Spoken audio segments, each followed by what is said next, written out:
ঠাণ্ডা দিন মানে বিধে বিধে শাক খোৱাৰ বতৰ। আজি দুপৰীয়া মেথি শাক আৰু আলু ৰান্ধিলোঁ, লগতে মাংস অকণ হ'লেতো কথাই নাই।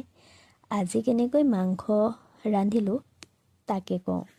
মাংসখিনি ধুই 5 মিনিট বইল কৰি পানীৰ পৰা উলিয়াই ল'লোঁ। তাৰ পৰা মাংসত নিমখ, হালধি, মিঠাতেল, আদা, নহৰু, পিঁয়াজ দি অলপ সময় জিৰণি দিলোঁ।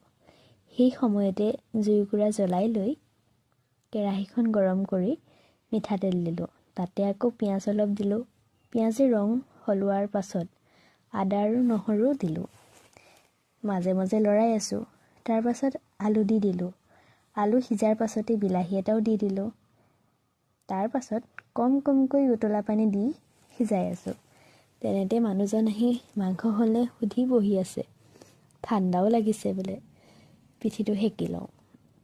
তাৰ পাছত মাংসত জালুকৰ গুড়ি অলপ দি আকৌ 5 মিনিটমান উতলাই শেষত ধনিয়া দি দিলোঁ।